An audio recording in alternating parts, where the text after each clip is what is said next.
টাকা পয়সা সোনা দানা যা আছে বের কর, নইলে তোর বউরে মাইরিয়ে ফেলাবো। ভাই আমার কথা শোনেন। প্লিজ ভাই, আগে উনার কথাটা শোনেন, তারপরে আপনি যা খুশি তাই করেন। ভাই আপনি যা চান তাই দেবো, ওরে আপনি তাড়াতাড়ি ছেড়ে দেন। বউয়ের জন্য এত ভালোবাসা জীবনে কোনোদিন দেখি নাই। আরে কিসের ভালোবাসা, যে কোনো সময় বউ চলে আসতে পারে, ও তো পাশের বাড়ির ভাবি।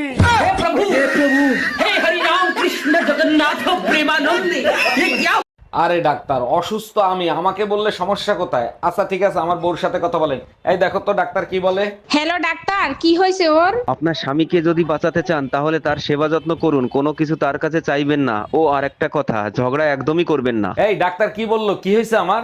ডাক্তার সরি বলছে, তোমাকে মনে হয় আর বাঁচাতে পারলাম না। বৌদি, তোমার জন্য একটা প্রশ্ন আছে, বলো তো। কি বল? ভাত আর লাগবে। ভাত আর লাগবে। এবার 3 বার বলো পর পর। ভাত আর লাগবে, ভাত আর লাগবে। কি মত? বাংলা মত। কি দিয়ে খাবি? কি দিয়ে? ও মাংস।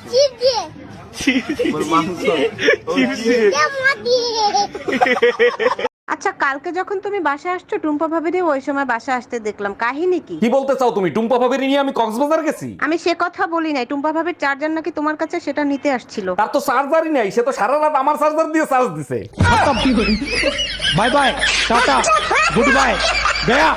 অনেকদিন তো ফোনে কথা বললাম, তোমার কি আমার সাথে দেখা করতে ইচ্ছে করে না? ইচ্ছে তো আমারও করে, যদি তোমার বউ টের পেয়ে যায়। আরে তোমারে তো বলাই হয় নাই, আমার বউ তো 3 বছর আগেই মারা গেছে। আমি মারা গেছি আর আমি জানি না? তুই আজকে বাসায় আয়, তোর খবর আছে।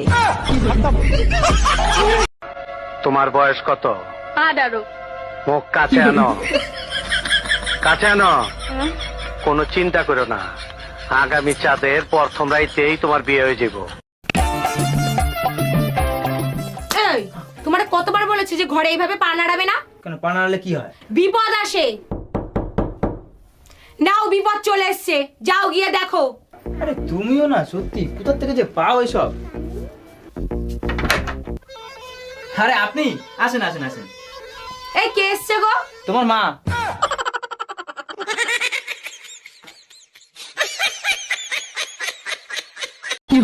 এই কি হয়েছে, মুখ ফুলে বসে আছো কেন? কারোর সাথে ঝগড়া হয়েছে নাকি? দেখো, এমনিতেই মাথা খারাপ আছে, উল্টাপাল্টা কিছু বললে কিন্তু অঘটন ঘটে যাবে। মাথা তো তোমাদের বংশগত খারাপ। আমি চিন্তা করতেছি খারাপ জিনিস বারবার খারাপ হয় কি করে। যেই দিন তোমারে বিয়ে করে এই পাগলা গাড়াতে আসছি সেই দিন থেকে। জামাই, শুনলাম তুমি নাকি মেরে পূজার মার্কেট করে দিবা না? মা জাননি কি হবে পুজোর মার্কেট করে? শুধু শুধু পয়সা ধ্বংস করে কোনো লাভ আছে? জামাই, আমার মেয়েরা তো চেনো না, যে কোনো মুহূর্তে দুর্গার রূপ ধারণ করে অসুর বধ করে ছাড়বে। সারা বছর যে মা কালীর তাণ্ডব সহ্য করে, তারে দুর্গার ভয় দেখিয়ে লাভ আছে?